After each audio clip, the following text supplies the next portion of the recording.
My family's lived here in Kentucky since before we kicked the British out. That's almost 300 years of calling these hills home.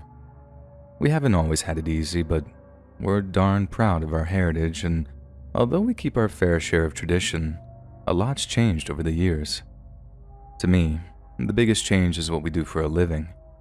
My dad, may he rest in peace, drove trucks for a living. Me and my brother, on the other hand, we work in fast food and IT, respectively. But our grandpappy was a miner. He's become kind of a legend in our family for obvious reasons. Dude spent 6 days a week down in a deep, dark pit, working his butt off so all of his kids could have a better life. And you know what? It worked. Not a single member of our family worked the mines after he did, as he basically made it off limits for us. But that's not so much because it was backbreaking work, more because of something he experienced down there when he was still just a teenager. So like I touched on, Grandpappy started working the mines when he was basically still a kid. Sure, I thought 17 was incredibly grown up when I was that age, but then you hit 30 and realize, yeah, 17 and you're still a freaking baby. He was just a kid going to work with grown men, dudes double or sometimes almost triple his age. Not only that, but our family aren't exactly known for our stature. A clan of baby faces, but tall we are not. So as you can guess, those first few weeks were real intimidating for him. Not only that, but the biggest, meanest SOB in the whole place took an instant disliking to him. And as bad as that sounds, Grandpap had no idea what kind of doom that spelled for him. This guy's name was like Tex or Rex or something, but everyone called him Arthur since that was his second name. Arthur was a bully. He'd borrow money from guys and they just knew that they'd never get it back. But it was either give it to him or you were the one he was picking a fight with down at the bar come Friday night. Trouble was, there was no firing the guy. He hauled more coal out of that freaking mine than anyone, and when Arthur was on shift, there was considerably less horseplay. So as much as the bosses knew everyone hated him, Arthur was making the owners a ton of cash, so getting rid of him was completely out of the question. And as the story goes, Arthur took a creepy liking to my grandpap. The exact nature of that liking is something that's not really gone into detail about, and if you ask me, that's for good reason. But I always got the feeling that it was like a Shawshank Redemption / The Sisters kind of liking. If you get the reference, cool. If you don't, well, good for you. Never lose your innocence. Anyway, Grandpappy was warned by a lot of coworkers, never let Arthur get you alone, but they never tell him exactly why. Being a smarter kid, he didn't ask too many questions, he just did as they advised. But from what I understand, it was only a matter of time before his luck ran out. The way my dad tells the story, at the end of one of their shifts, Arthur walks up to one of the pit bosses, then whispers something in his ear. The pit boss looks like he'd seen a ghost, and then walks right over to my grandpappy, who's still 17 at the time, and tells him he needs to go back down into the mine to fetch a length of cable that someone had forgotten. Now right away, you can probably tell that something's wrong here. It's just a piece of cable, right? No reason why the next shift couldn't grab it when they went down. And it was a mine, for Christ's sake. They have cable for days, why get all antsy over one little piece? But again, my grandpap wasn't one to ask too many questions, so he does as the pit boss told him and headed back down to the mine to fetch the cable. He walks down into the dark, spends a few minutes looking for the piece of cable, but can't find anything.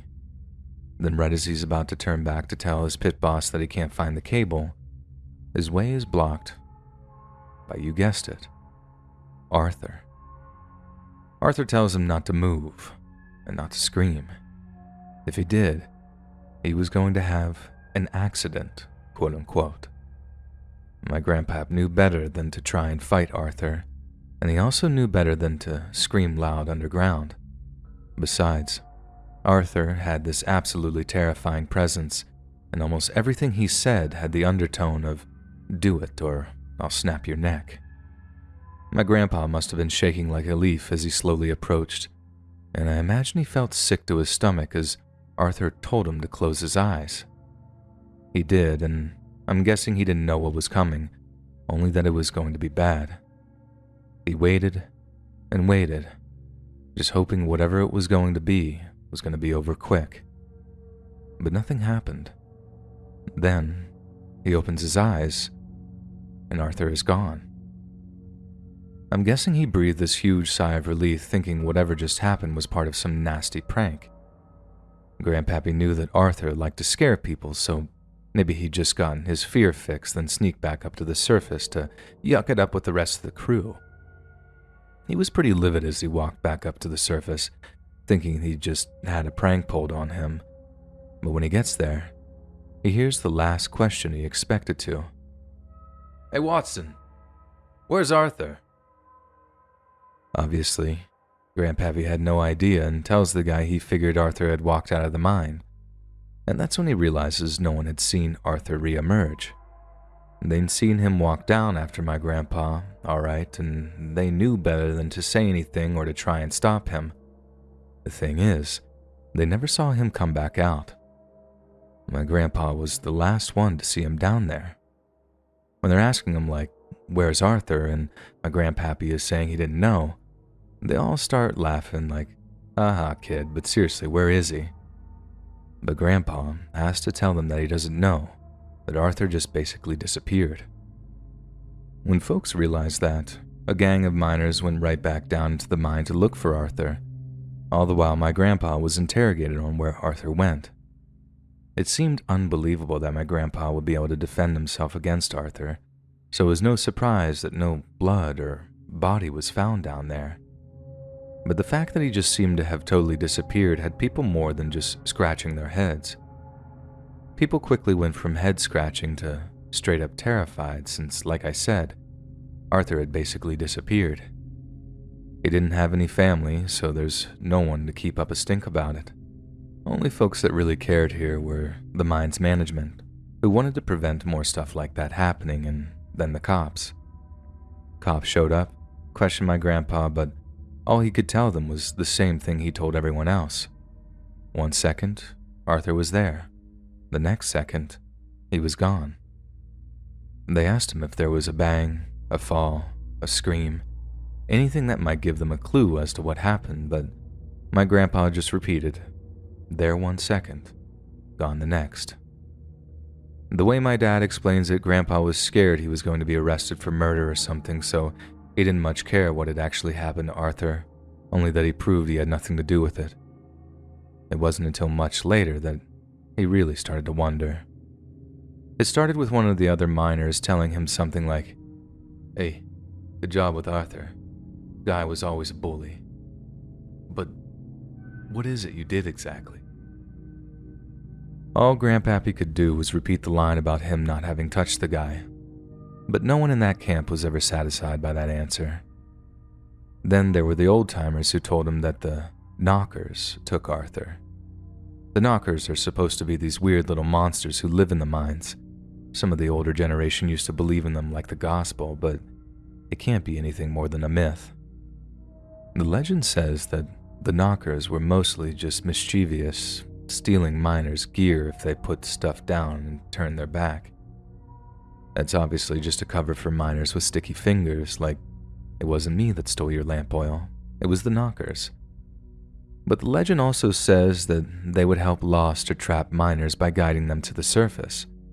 They do this by knocking on the walls of the mine shaft, so all you'd hear in the dark was knock, knock, knock.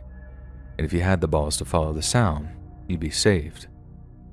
Basically, knockers are supposed to be little rascals with hearts of gold, and that's why the old-timers thought the knockers had saved my grandpappy. Or rather, they didn't just think they saved him, they figured they took Arthur, just like they took stuff that wasn't nailed down. Another reason my grandpa didn't really question the whole thing was that everyone was extra nice to him after that. There was no more disrespecting the new kid, no more giving him all the terrible jobs or making him the general dog's body. That suited Grandpa down to the ground, and so why mess up a good thing? In the end, no one ever found out what happened to Arthur, and it became a warning that other miners would warn each other about. Act up, bully younger miners, shirk your work, and the knockers will take you just like they took Arthur. Big, 6 foot something, $2 and change Arthur, who could have crushed Grandpappy's skull with his bare hands, snatched up, disappeared, without so much as a squeak. Honestly, I'd give my left nut to find out what happened to him, or if the story is even true in the first place. I don't think my grandpa was a killer. In the brief time that I knew him, he seemed gentle and kind. But that doesn't mean that there wasn't something else lurking down there. Something that was more than capable of taking a guy and making him vanish.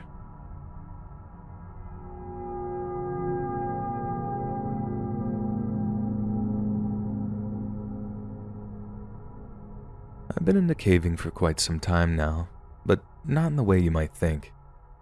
I got stuck a little while back and it really scared me, so I only ever explore things like abandoned mines now. Places where I can actually walk through without fear of getting stuck. I find it's just as creepy and exciting without all the dangers. So, this one time, me and my girlfriend, now wife, were exploring an abandoned lead mine located in the old lead mine belt here in our home state, Missouri. We entered via an adit, what we call the entrance to a mine, much lower down the hillside than the regularly used entrance, and did so in order to see the lower workings that are not normally accessible from the higher adit. After a few minutes walking deeper and deeper into the mine, I came to what I thought was the base of a stope, think like a thin step, that I had seen before from the upper entrance. Making my way along this for a little under 20 or 30 yards, I found myself marveling at the flowstone deposits. But I should have been looking where I was going because I suddenly felt the floor of the stope start to buckle under my weight. The stope was covered in centuries of mud and debris, as is normal in mines, but solid mud or earth doesn't just buckle, right? What does buckle like that is wood. Old, rotten wood. It suddenly hit me that I wasn't at the base of the stope. I was actually on an old wooden false floor. Not just that, I had absolutely zero clue how far down the drop was. Like it could have been 4 foot, or it was just as easily could have been 40.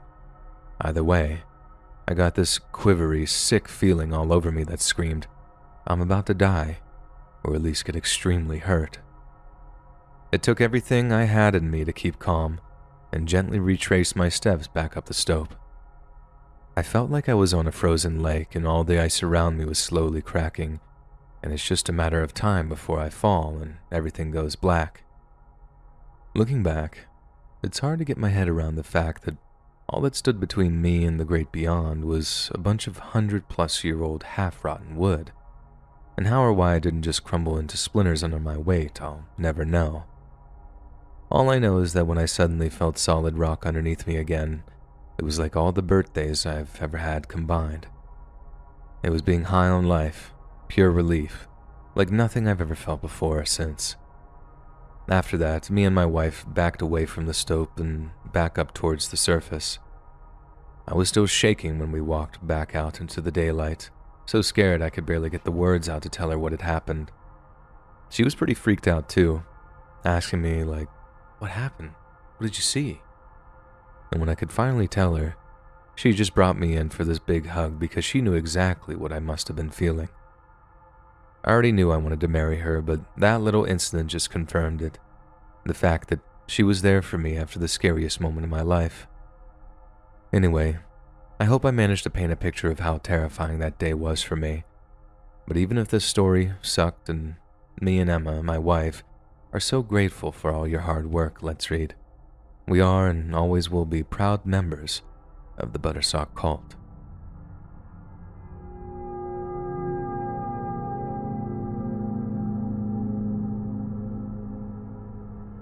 I've had some pretty hair-raising experiences while caving, but there was one thing me and my crew found in an old abandoned mine that really had us freaking out. So, picture the scene.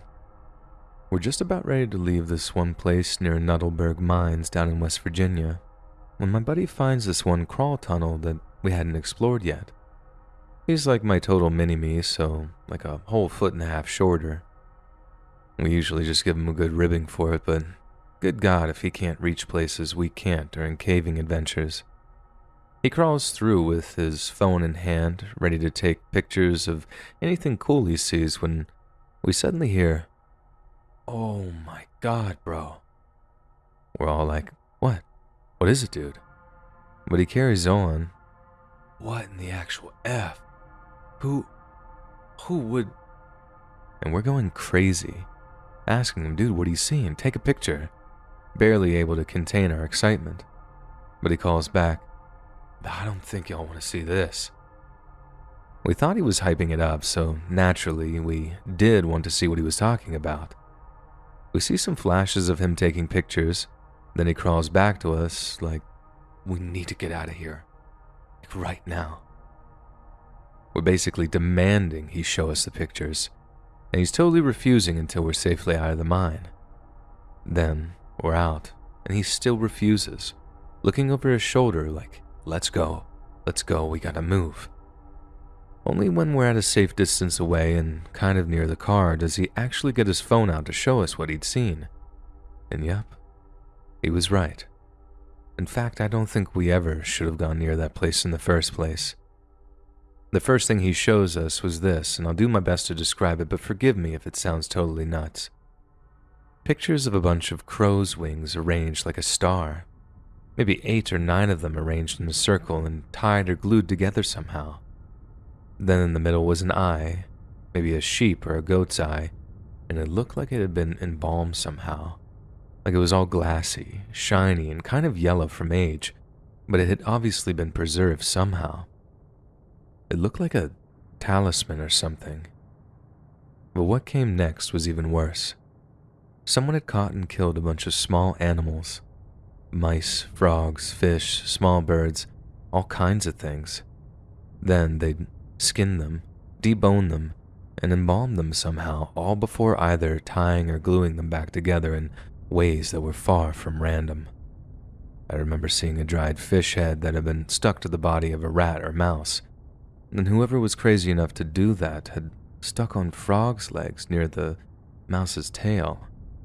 It was weird, but it looked kind of dumb, so it had this nuts but harmless mad scientist vibe to it, something that brought on a few nervous giggles. But the next one changed the mood completely. Ted, the guy who crawled and took the pictures, his name is Rob, but we called him Stunted, so Ted for short. Ted was still freaked out because he'd actually saw everything with his own eyes, so he was pretty focused to show us the next one so we'd all be in the same headspace. And by God, did it do the job. The guy had made some kind of doll. I mean, I'm assuming it's a guy. It's usually guys who make messed up stuff like that, just how it's mostly guys that end up as serial killers. It looked like he'd rearranged a rat skeleton to be standing more upright, straightening the legs out, bending the spine back, stuff like that. I don't know how, but the skull seemed to be smiling or something. I figured that was just the natural way the jaw was set, but even so, it wasn't nearly the creepiest thing about it. The hair on its head, the bushy little fro-type thing, I'm almost certain it was made of spiders, or at least some kind of crawling insect. Then, and this bit really screwed with my ex, I think the guy had skinned and tanned the skin of whatever rodent it was, then had dressed things up again with the skin, gave it like a little dress and a tube top type thing. I swear to God, I've never seen anything so freaky in my entire life, not even the most messed up Korean gore-fest horror movie. Ted was so messed up by it that he actually deleted his own photos of the things. I asked him if he'd send them over since my brother didn't believe me. Come to think of it, you guys probably don't believe me either, but he deleted them. Said even having that kind of stuff on his phone was like a curse or something, and that it might lead whoever made them back to him. I told him that was just paranoia talking, but I don't know. I think if I had found them and been face to face with them, that it might have made me a little paranoid too. Someone doing that kind of stuff to animals, they have to just be itching to do it to a person. And that's the big lesson from serial killers anyway. People who do stuff to animals, it all just is a test run, or a build-up to doing it to bigger animals. Then it's bigger and bigger until boom. One day it's a person getting snuffed out, skinned, then embalmed, all before getting toyed with like some rotten life-size doll. Like I said earlier, there haven't been many people who have actually taken me at my word on this. I suppose it makes too good of a creepy campfire story or whatever. Honestly, I don't really care if people believe me or not.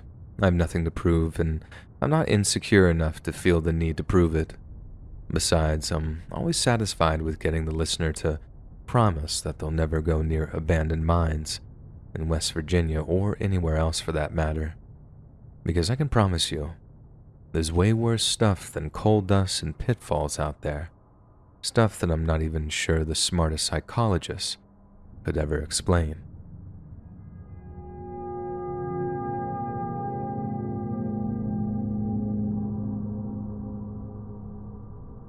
I've always been into caving, and some of the best caves you can explore happen to be either abandoned or half-excavated mines. This usually happened when a silver or gold deposit was much smaller than the diggers first imagined, or if a mine turned out to be vulnerable to flooding or gas sink. Anyway, about an hour into this one mine I was exploring, I was going through a narrow chasm that was just wide enough to turn sideways and slide through it. If you took a cross-section of the chasm, it would look like a series of hourglass shapes stacked on top of each other. The cave ceiling was wide. It narrowed greatly near my chest, wide by my hips and then narrow by my feet. About 30 feet or so into the chasm, the bottom totally drops away, and I have to press my feet outward against the walls of the chasm to hold me up.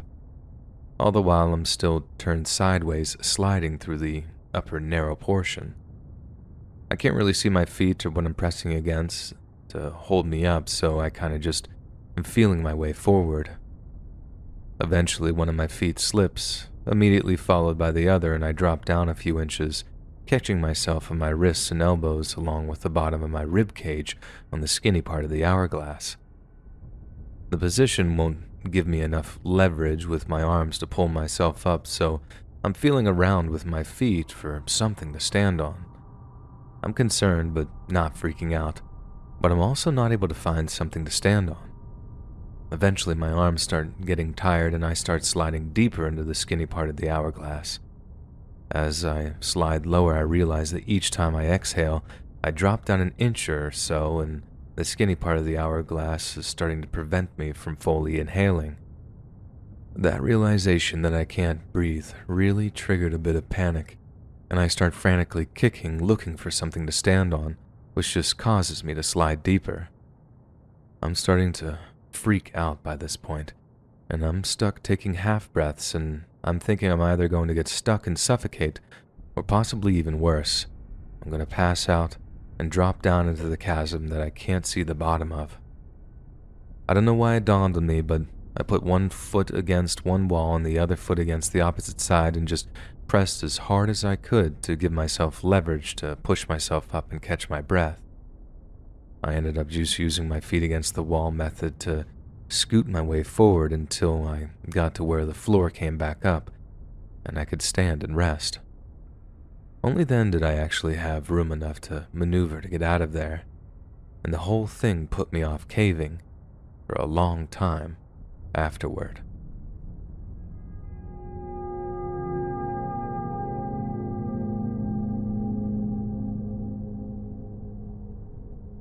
Dear viewers, if you'd indulge me, I'd like you to close your eyes, listen to my voice, and imagine something.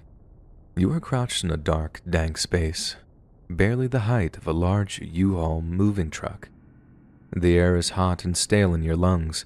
Your eyes sting from residual dust in the air, and echoing all around you is the sound of sharp metal slamming against rock. Then, all of a sudden, there's a distinct rumbling in the darkness. The tunnel around you trembles briefly, and then there is silence. No voices, no dull sound of a pickaxe against rock. Nothing. But then you hear a noise. Something like a slow exhale at first, but one that gets louder and louder and louder, until it's so loud that it sounds like the roaring of a jet engine. It's the sound of more than 500,000 gallons of water rushing toward you. What follows are the final few seconds of your life, seconds spent in abject terror as you try and fail to scramble for safety. If you found that extremely anxiety-inducing, it's okay. This is just a story. But on September 15th of 2011, this was a nightmarish reality for the miners of South Wales' Gleeson Colliery. The subterranean tidal wave instantly took the lives of 4 unfortunate miners as it tore through hundreds of meters of mine shafts in just 6 seconds. 3 of their comrades managed to escape to the surface before they were drowned, but were forced to endure an agonizing 33-hour wait to learn of their colleagues' fate. The tragedy was caused by work designed to improve the mine's ventilation, which would be achieved by connecting 2 separate shafts. The prospect of flooding is always an ever-present danger in any kind of subterranean excavation, but due to the complex and sophisticated pumping system present in the mine, this threat was thought to be all but nullified. Underground explosions were also commonplace, and a number of safety procedures were in place to prevent any kind of structural instability. Yet on the morning of September 15th, these safety procedures suffered a catastrophic failure. A miner by the name of Nigel Evans had only been employed at the Gleeson for 3 days at the time of the accident. He later described the horror of suddenly hearing a tremendous whooshing noise before feeling an unusual gust of wind flowing down the tunnel. Seconds later, he was greeted by the sight of a nearby lamp shaking furiously as the very earth around him began to tremble. Nigel then saw one of his co-workers, Jake Wyatt, who was crouch running up the tunnel with a terror-stricken look on his face. Jake looked up, saw Nigel, and screamed, "Run!" It was all Nigel needed to hear. "I didn't look back.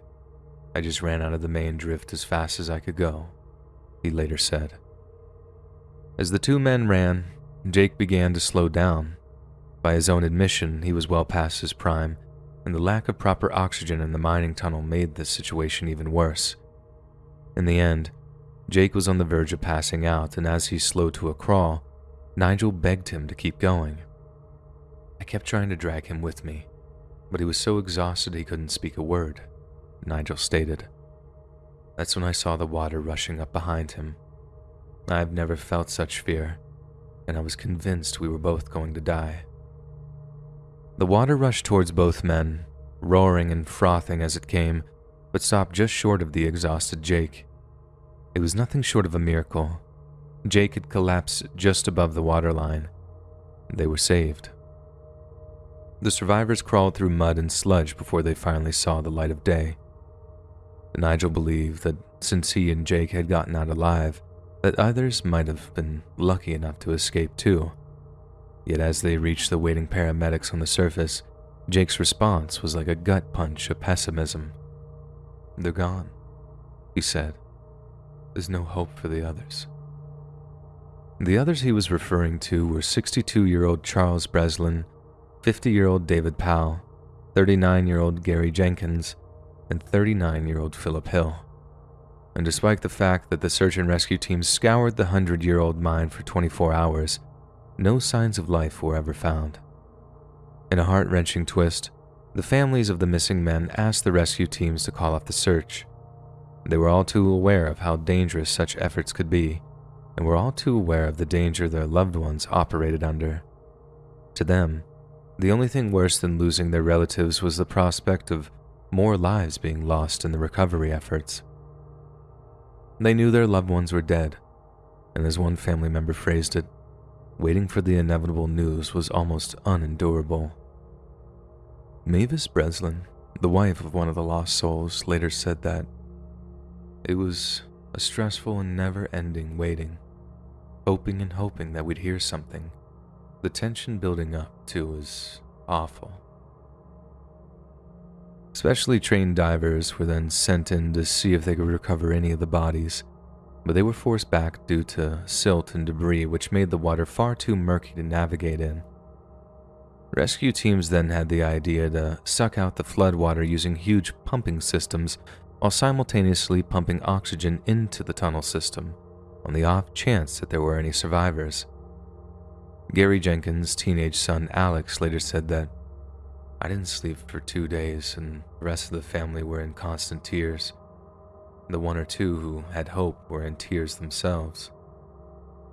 News of the disaster spread rapidly around the world, and by noon, a veritable media circus had descended on the Gleason mine in order to document the rescue attempts. But the next morning, even the staunchest found their wells of hope were running dry. Mavis Breslin admitted that when they found the first body, it didn't look like they were going to find the others either. You could pick up on the hints. That's when the despair set in. Down at the local community center, as news of the dead came trickling in, a grim atmosphere of hopelessness began to take hold. Lynette Powell had been waiting for news on her husband David, but was advised to go home by the region's member of parliament. "It was the right decision to go home," she later said, "because soon after, we were told that he was gone. From then, we were just numb." By 6 p.m. that day, confirmation came through that the last of the 4 bodies had been recovered, leaving families and rescuers shattered that their efforts were in vain. An incensed public demanded an inquiry be held, but the Welsh Health and Safety Executive said it was too early to determine a possible cause. However, following the release of the official reports into the disaster, the mine's manager was arrested on suspicion of manslaughter by gross negligence. Following further investigations, he was charged with 4 counts of manslaughter by gross negligence on January 18th of 2013. Both the manager and his employers were subsequently found not guilty following a speedy trial, yet he remained a focal point for the community's contempt in the years that followed. The day after the disaster, Welsh poet laureate Gwyneth Lewis visited the village and would later write a poem describing the atmosphere she experienced. It's a deeply profound and respectful memorial to those that lost their lives, but 2 lines seem to cry out over the others. Leaves drift down, but they won't heal. The sentence of the mountain.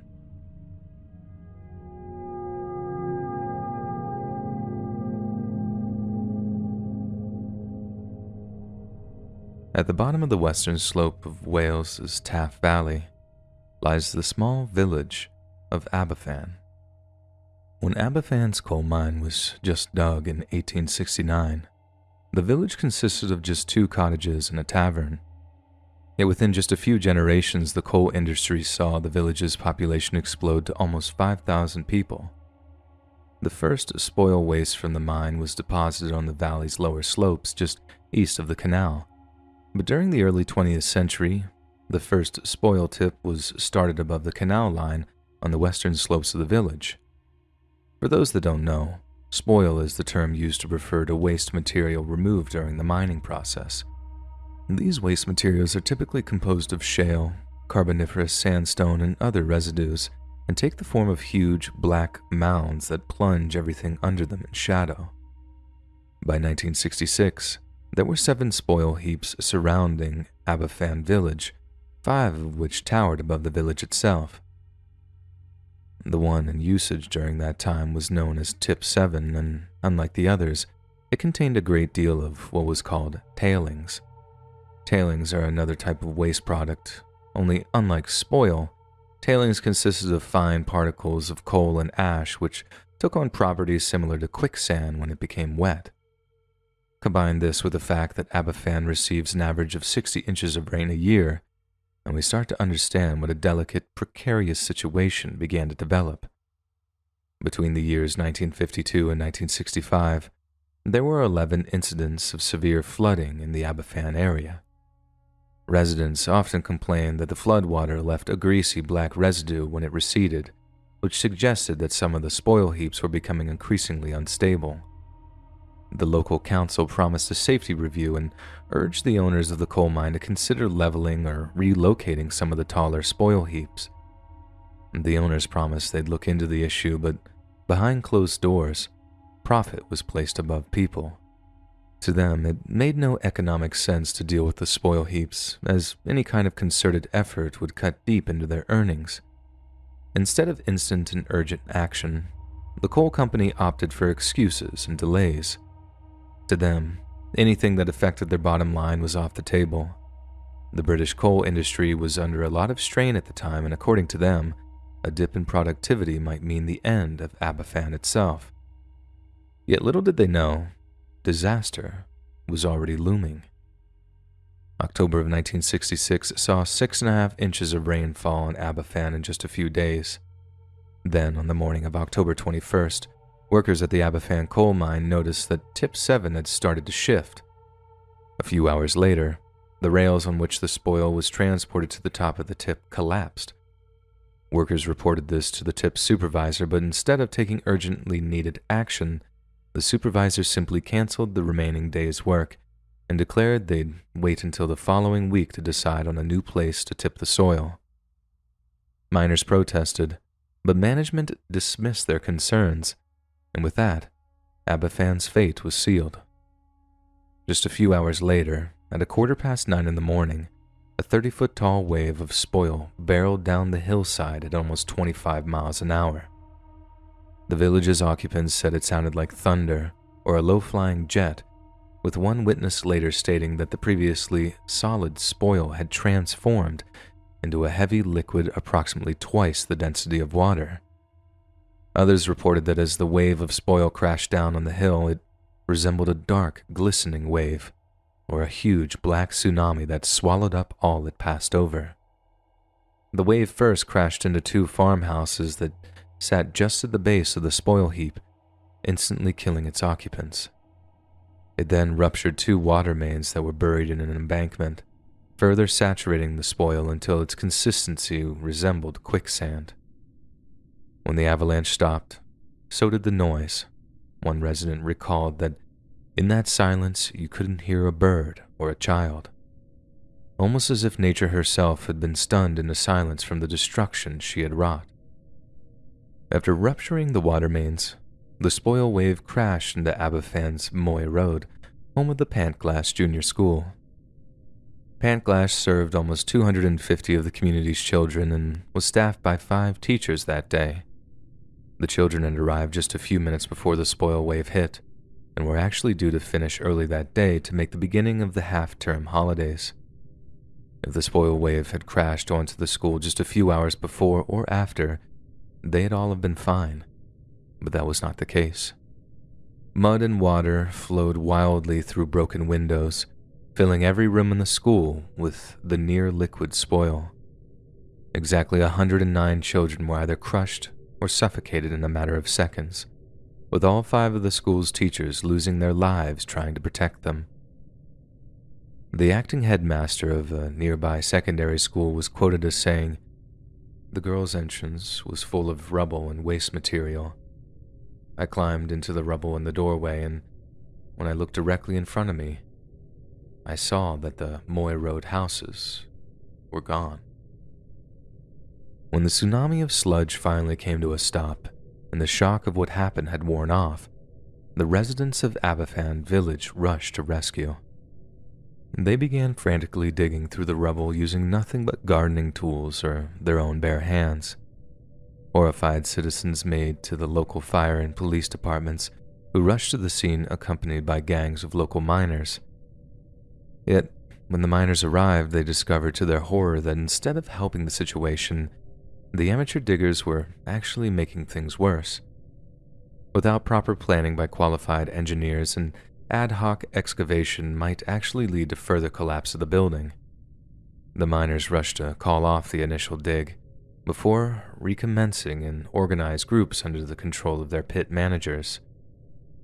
Not long after digging resumed, the first survivors were pulled out of the black sludge, which by this time had started to re-solidify.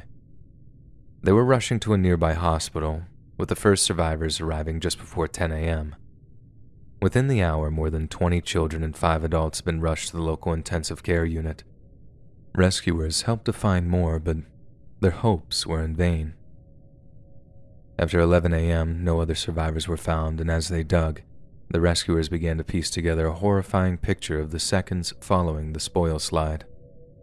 Nancy Williams, the school's meals clerk, had sacrificed her own life when she used her body to shield 5 children, all of who survived the disaster.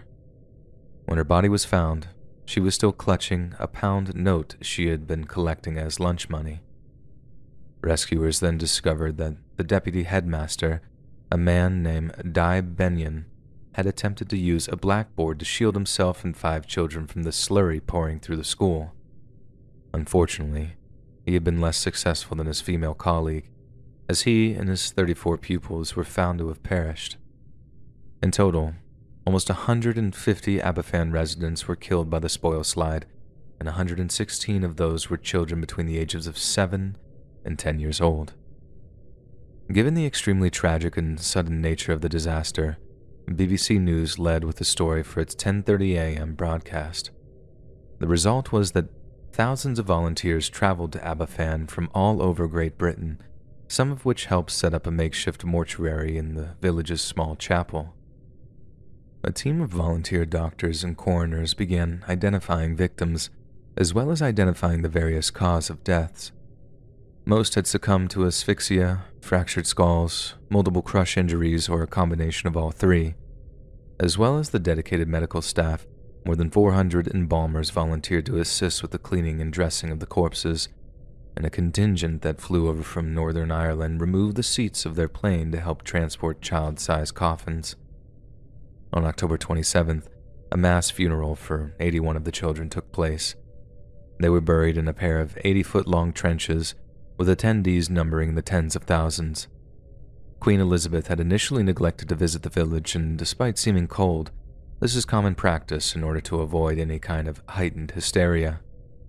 Yet the tragedy was so profoundly felt by the British people that the Queen actually reversed her decision and made a rare appearance in order to pay her respects. At the mass funeral, the parents' rage was palpable, and when the causes of death were announced by the priest, one man shouted out, "No, sir. My children were buried alive by the National Coal Board." This prompted another person to scream that the National Coal Board killed our children. And as it turned out, this wasn't far from the truth. As Aberfan's Member of Parliament later admitted, he had been afraid to speak out regarding the spoil heap because he feared the entire mine would be closed. As one member of the National Union of Mine Workers put it, if our MP's statement is to be accepted as truthful and accurate, then he bears what must be one of the largest personal burdens of responsibility for the disaster. But without a shadow of a doubt, the real villains of this story are the National Coal Board, who bore overall responsibility for the mine's safety, along with the national media. In the aftermath of the disaster, the head of the NCB went on a tour of British coal fields, giving speeches that prompted the use of coal and condemning the increasing popularity of nuclear power. It was seen as extremely bad taste, with one prominent Welsh politician calling it a disgraceful spectacle. Even more insulting was the NCB's offer of £50 to each grieving family. When this was met with outrage, the NCB upped the offer to £500 each, calling it a good offer. But as one heartbroken parent phrased it, "Trying to put a price on the life of my child is something I'll never be able to forgive." Yet instead of at least trying to understand their pain, the NCB claimed that some of the parents were simply trying to capitalize on the death of their children. However, as the British Journal of Psychiatry later explained, the argument for higher compensation was based around the fact that the Aberfan tragedy imparted a huge amount of post-traumatic stress disorder onto the local community. According to them, the survivors of the disaster were more than 3 times more likely to have developed lifetime PTSD compared to individuals who had experienced other life-threatening traumas. What's more, a third of all survivors still experience bad dreams or difficulty sleeping due to intrusive thoughts regarding the disaster. And in the year that followed, close relatives of the victims had a death rate 7 times higher than the norm. As you can imagine, The psychological effect of the village's surviving children was even more devastating. One of these children was quoted as saying, "We didn't go out to play for a long time because those who'd lost their own children couldn't bear to see us. We all knew what they were feeling and we felt guilty about being alive." Almost 85% of Abafan's children's reported sleeping difficulties, nervousness, difficulty making friends, unwillingness to go to school, and even randomly wetting their pants. One local doctor later wrote, "By every statistic, patients seen, prescriptions written, deaths, I can prove that this is a village of excessive sickness." It should also be noted that despite these problems, the birth rate rose considerably in the years following disaster, and remarkably out of proportion to surrounding towns and villages. In short, this is a kind of deep, psychological programming that's normally triggered by apocalyptic-level disasters, the kind meant to prevent the extinction of the human race. This all played out in the tiny village of Abafan, after a day that for many really was the end of the world. Their world.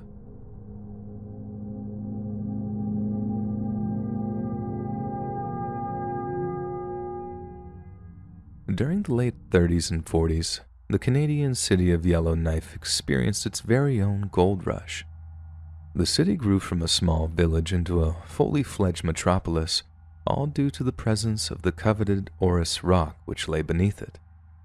The largest of the town's mines, the aptly named Giant Mine, opened in 1948 and is still churning out gold more than 4 decades later. By 1990, the mine was the basis of Yellowknife's economy and was so lucrative that it was bought up by Peggy Witter, Canada's shrewdest mining executive. Yet just 2 years later, Giant Mine was starting to run down, and when the miners were forced to accept a pay cut, a standoff with the local miners' union commenced. The labor dispute turned ugly from the get-go, with almost 3/4 of the miners voting in favor of strike action.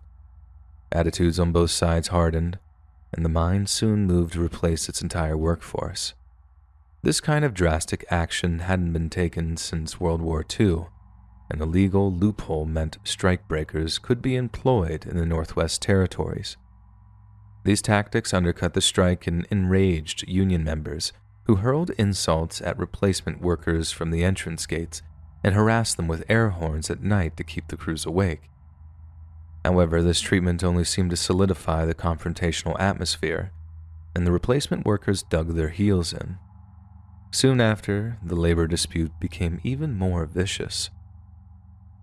On the first night of the strike, striking miners set fire to mine buildings, beat up a security guard, and even risked their own lives by destroying a live electrical line. The Royal Canadian Mounted Police responded by bringing in a riot squad, but miners responded by storming the mine while brandishing weapons and balaclavas.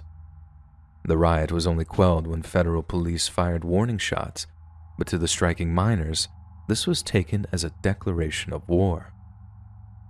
2 men named Al Shearing and Tim Betker formed a group known as the Cambodian Cowboys and began plotting increasingly militant action. Their activities began in earnest when they set off a small bomb on the mine's satellite dish, blowing it to smithereens. They followed up by destroying the mine's ventilation system with an even larger explosive device. Such violent action divided the striking miners, with some even agreeing to take the pay cut before returning to work. Others begged the Cambodian Cowboys to stop the violence before someone got hurt, but as it turned out, they had only just begun. Just before 9 a.m. on September 18th of 1992, 9 miners were traveling in a minecart along a 750-foot stretch of tunnel, when suddenly, everything went black. An explosion ripped through the tunnel, with the shockwave rebounding off the tunnel walls with such force that it turned all 9 miners into mincemeat in just a fraction of a second. When news of the murders reached the community, literal fistfights broke out on the street. The Cambodian Cowboys were the first to be accused, but in turn, they blamed the mining company for a sharp drop in safety standards. However, investigators discovered a blasting cap at the scene, suggesting that the explosion was caused by a homemade bomb. The mining company was no longer interested in resolving the dispute. They had a killer on their hands. The investigation that followed was perhaps the most intense in Canadian history. Although police found little hard evidence pointing to any individual, Al Shearing and Tim Betker were the prime suspects. Yet it wasn't long before the lens of suspicion turned to 49-year-old Roger Warren. Warren was a veteran miner, known as Ace for his skill in blasting and breaking rock, and although he wasn't a suspect during the initial phases, the investigation soon uncovered some chilling information. Warren once expressed his disgust for the rule that made it illegal for replacement workers to take the striker's job, and supposedly boasted of setting the bomb that killed the 9 innocent miners. As a result, Roger Warren was put on trial for murder in September of 1994, and as part of a plea deal, the jury was shown a police video of Warren escorting investigators through the bomb site, all while explaining in detail how he had set the bomb. Just 4 months after the trial began, Warren was convicted of second-degree murder and sentenced to life in prison. Yet in a shock twist, Warren claimed he was completely innocent of all charges and that he had been pressured into the confession by the RCMP. Warren officially appealed his criminal case in 1997, but his conviction was upheld. From prison, he maintained his innocence for almost a decade and made a general appeal for legal aid in his fight for justice. Lawyers with the Association in Defense of the Wrongly Convicted examined his case but ultimately decided against taking up the case of trying to exonerate him. The reasoning behind their decision became abundantly clear in 2003 when Warren confessed to the crime all over again, stating he had recanted his confession at his trial because he couldn't bear to have my family think I could do such a stupid thing. In 2014, after 18 years in jail, and despite vehement objections from some of the victims' families, Roger Warren was granted day parole and eventually released, aged 70 years old. He told his parole hearing that he was sorry for all the pain he'd caused, but it was pain that should have never been inflicted in the first place. Through the violent tribalism that had arisen as a result of the labor dispute, Roger saw his victims as treacherous turncoats. They betrayed their cause, turned their backs on their brother miners, and in doing so, had forfeited their very lives. But no matter how legitimate the strikers' grievance was, these so-called scabs were still men just like them. Men who needed to feed their children and provide for their families. Men who sought to rediscover the dignity of hard work. Yet in the end, Roger Warren made sure that all they found down in Giant Mine was wrath, vengeance, and death.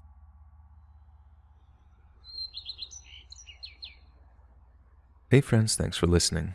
Click that notification bell to be alerted of all future narrations. I release every Monday, Wednesday, and Friday at 7 p.m. Eastern Standard Time. If you got a story, be sure to submit them to my subreddit, r/letsreadofficial, and maybe even hear your story featured on the next video. And if you want to support me even more, grab early access to all future narrations and bonus content over on Patreon, or click that big join button to hear about all the extra perks offered for the channel. And check out the Let's Read podcast, where you can hear all of these stories in big compilations and save huge on data, located anywhere you listen to podcasts. Links in the description below. Thanks so much, friends. And remember, hash slinging slasher booty shorts 420 booty wizard.